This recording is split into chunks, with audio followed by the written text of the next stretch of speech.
again, everyone, and welcome to another edition of Vandalia By The Way. My name is Rich Hopkins. I'm the Communications Manager for the city. And on today's program, we'll introduce you to the new coordinator at our Senior Citizens Center. We've got great news about an exciting community garden cropping up right here in Vandalia. And we've got the latest on an economic development program that's bearing good fruit for the city of Vandalia. But our first stop today is right here in the municipal building. You know, we've just weathered the Christmas season, the holiday season. Well, now folks here are gearing up for that other big season of the year. I'm talking about tax season. It's the season so very few of us honestly look forward to. But tax season is upon us once again, the time when we gather our forms and receipts and try to make sense of the annual ritual of filing. Vandalia Tax Commissioner Bridget Leitner says your city tax returns are due April 17th. And she wants everyone to know that electronic filing is not only permitted, it's encouraged. And as a matter of fact, we are requesting all tax return be electronically filed through our online filing tool this year. To get started on electronic filing, you'll have to go to the online filing tax tool. There are two ways. One way is through our website, and the second way is through the letter that was mailed previously to all active accounts. Therefore, if you received a letter, you do have an active account and you do have to file a tax return. Has your account number and all the information necessary to file and log on to the online filing tool. If you don't have internet access at home, you're welcome to use the online kiosk located in the lobby of the Vandalia Tax Office. For those looking to file the old-fashioned way, you should know that the old-fashioned paper returns are still available. You may file on paper form. We have the forms either in our office or you may download them off of our website as well. For those who still struggle with filing, there are extended office hours available when you can bring your taxes in for free assistance. We offer free assistance here in our office. You may just bring in your income documents. We usually tell taxpayers to bring in anything that would be associated with your federal form, your 1040 or whichever form that you are filing with the federal government. The deadline to file is April 17th, so there's plenty of time to get your returns put together. To help, the City of Vandalia will hold special office hours on Saturday, April the 7th and Saturday, April the 14th from 8 a.m. to noon. They'll also have extended hours on Friday, April the 13th and Monday, April the 16th, when the doors will stay open from 7:30 in the morning until 6 at night. And then on tax day, April 17th, the office will be open from 7:30 a.m. to 7 p.m. City officials hope the additional service hours will help make your tax day a little less taxing. And from new office hours to a new coordinator, there's a new person on board at the Vandalia Senior Citizens Center. Ted Wigman is the new coordinator who will work with facility manager Elaine Kaler to bring the best in senior programming to Vandalia. Wigman is a Miami Valley native who grew up not far from Vandalia. Born and raised in Troy, Ohio. My wife and I graduated there in 1965. And I went off to Bowling Green, came out of Bowling Green in 1969 with a teaching degree. Took a job in Greenville, Ohio as a physical education teacher and coach. Thought I'd spend the rest of my life as a teacher. After the third year, got sort of burnt out a little bit with the teaching end of it. Went to a picnic, met an Air Force recruiter, and the next thing I know, I'm down in basic training in Texas. His military career lasted 20 years in active duty, plus another 15 years as a civilian with the Air Force. Had a 5-year hitch as director of an active senior community, and Wigman found himself 40 years older, looking for an opportunity to come home. I saw the advertisement for the position here at Vandalia, and I knew that I wasn't ready to retire fully.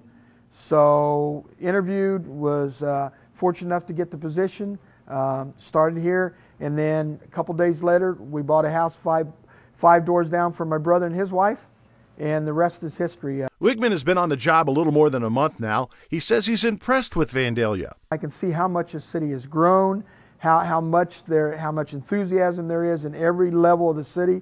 Your recreation facility out on Stone Quarry is probably one of the nicest recreation facilities I've ever seen. The folks here, from your city manager to your recreation director, just everybody I've met with the city of Vandalia, couldn't be more positive, couldn't feel better about the community and the direction it was going, and it's just great to be able to get in and be part of this growth and part of this new renaissance, so to speak, for Vandalia. Wigman says he doesn't plan on any drastic changes to the programming already offered at the Vandalia Senior Citizens Center. I think what I can maybe bring is to continue the great programs that Elaine and Krista had put in place before I came, and then look to see maybe if we can start some new programs that'll get some new interest involved and bring some things that I've used in other areas, other communities out in the country. One thing he wants to make sure people understand is that you don't need to be a senior to use the center. In fact, the building's main meeting space is available to many types of organizations. And I'd love to see maybe this room gets a little more use in the evenings and on the weekends from other folks out in the community, groups that want a place to meet. Come talk to me. This is a fantastic place. It's pretty reasonable to rent. You'll be helping us, the community, the senior citizens, by renting it, but you'll also be helping your group or association by having a great place to hold your meetings. For more information on the Vandalia Senior Citizens Center, give Ted Wigman a call at 898-1232.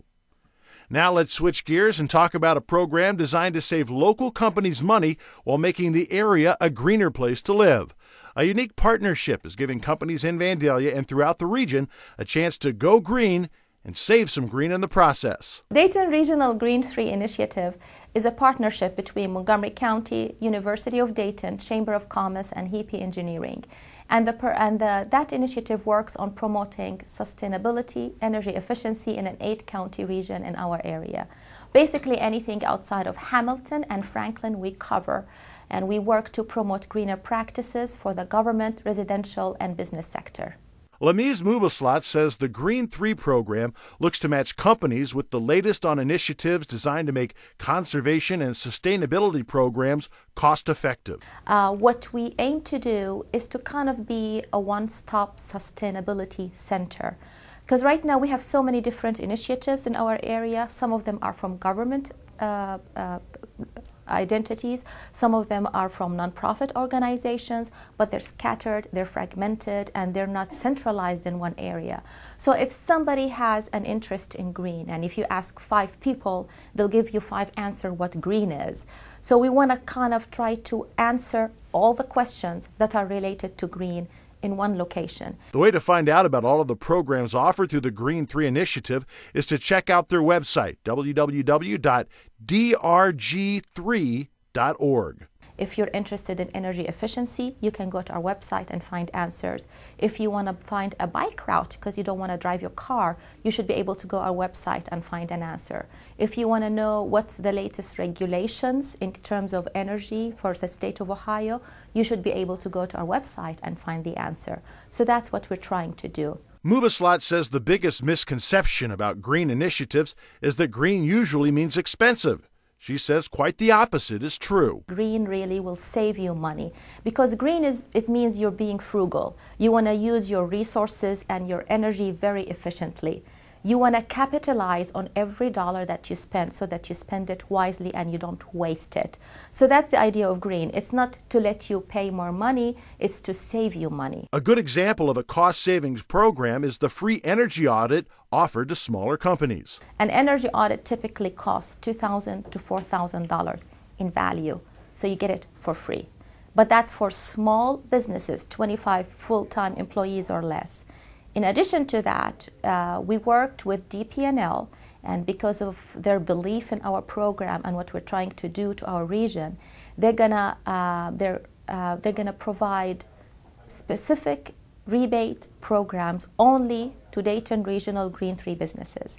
Larger companies can also save with subsidized energy audits and enhanced rebate programs through DP&L. It's about economical development. We want to promote our area as being sustainable. There's public recognition that we can't keep on using our resources and our energy at the current rate. Right now our buildings are being used 30% inefficiently. And people are producing waste 37% more than they did in the 1960s. So people realize we can't keep doing this.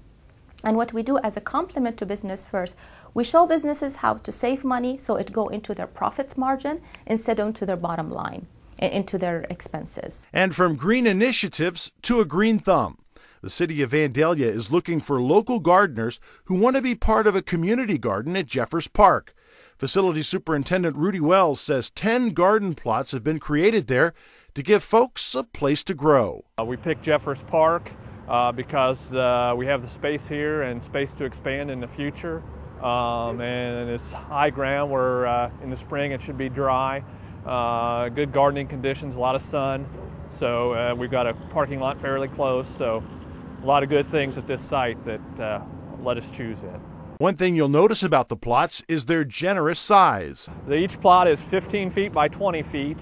So that gives a good area for people to grow quite a few different types of vegetables and experiment a little bit. And each area has a 5-foot circumference of grass around it, so everybody's spot is separate from the others. With that kind of size, there should be some great variety in the things that get planted. You know, there's a lot of variety. Some people may want to grow a patch of just tomatoes or beans. There's room, if it's planted right, for some crops such as squash and those type of things. So I think there's a lot of room for everybody to be creative on their own. And while you're growing your garden, you'll also be growing a network of other folks who share your interests. A lot of people get to know somebody that they've not known before, have an interest in the same type of endeavor, and I should have a lot of fun experimenting and seeing what others are growing and how well their crops are doing, and tricks of the trade to grow a garden with success. If you want to be a part of the Vandalia Community Garden, you'll need to act fast. Reservations open March 1st. They can go to the Vandalia Rec Center and register for a plot. It's a first come, first served basis. This is the first time we've done this in a long time. Right now we have 10 plots with room to expand. So I would suggest if someone's interested in a garden, to get there early. Now, depending on how popular the community gardens become, there are big plans for this land here at Jeffers Park. One idea is to bring in a water line so gardeners here can water their gardens. But until that line becomes a reality, folks will have to bring their own water in to water their gardens. That's going to do it for this edition of Vandalia By The Way. I'm Rich Hopkins. Thanks for watching, and we'll see you next time.